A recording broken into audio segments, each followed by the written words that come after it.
Pemirsa, kita jelang kabar Jawa Tengah selengkapnya. Langkah untuk mengantisipasi penyebaran COVID-19 terus dilakukan. Selain PSBB, Presiden Joko Widodo juga sudah menginstruksikan agar warga tidak melakukan mudik di tahun ini. Namun instruksi tersebut seperti tak diindahkan, lantaran sekitar 600.000 warga Jawa Tengah yang merantau sudah kembali ke daerah asalnya. Saya ingin mengambil sebuah keputusan setelah larangan mudik bagi ASN, TNI Polri, dan pegawai BUMN sudah kita lakukan.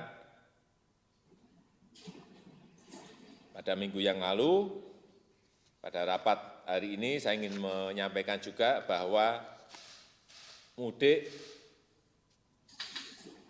semuanya akan kita larang. Pelarangan mudik tahun ini diputuskan untuk memotong mata rantai penyebaran COVID-19 dari zona merah ke desa-desa, mengingat sejumlah daerah seperti Jakarta, Bogor, Bekasi, dan Tangerang menjadi salah satu zona merah di Indonesia. Atas instruksi ini, Gubernur Jawa Tengah Ganjar Pranowo sangat mendukung keputusan itu karena sangat tepat untuk mengantisipasi penyebaran COVID-19 semakin meluas. Begitu juga warga Jawa Tengah yang ada di Jabodetabek untuk mematuhi peraturan pemerintah dengan tidak mudik.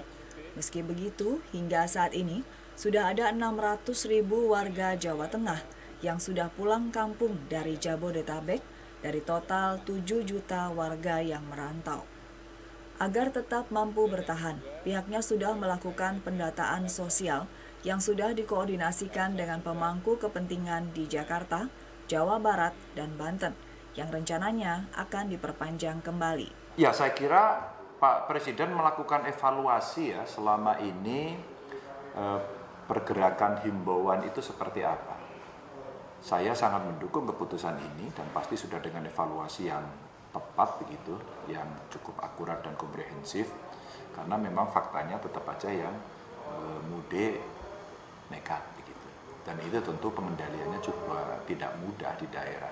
Maka dengan larangan yang lebih tegas, harapan kita, saudara-saudara kita rela hati untuk tidak mudik. Namun demikian, saya mengingatkan saja apa yang pernah kami rintis antara Jawa Tengah, Jawa Barat, DKI, mudah-mudahan nanti bisa ditambah dengan Banten agar yang di Jabodetabek itu betul-betul firm, dia tidak pulang, tapi dijamin.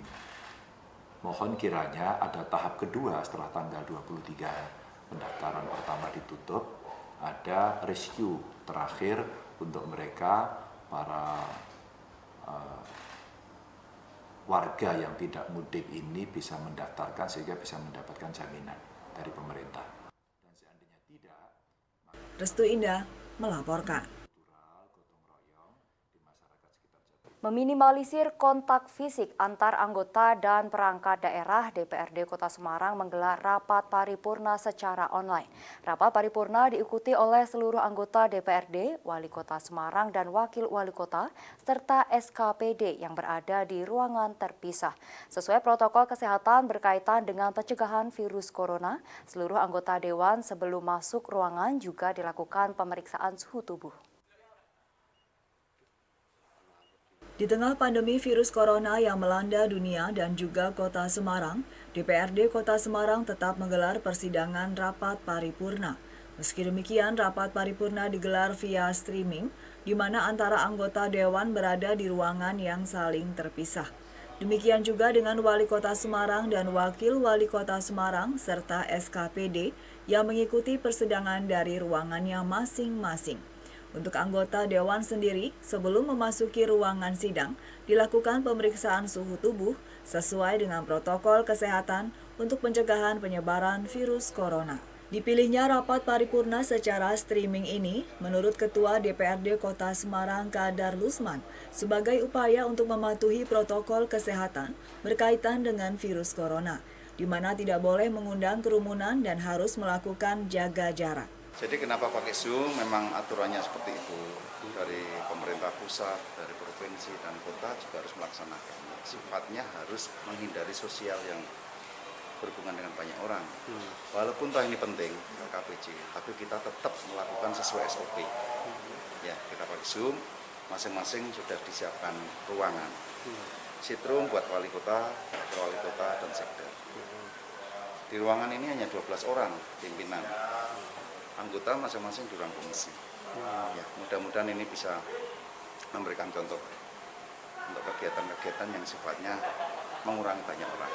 Sementara itu, rapat paripurna sendiri akhirnya menyetujui Raperda, Rencana Tata Bangunan dan Lingkungan Kawasan Situs Kota Lama menjadi Perda, dan pembentukan panitia khusus laporan pertanggungjawaban Wali Kota Semarang tahun 2019. Tutuk Carita melaporkan.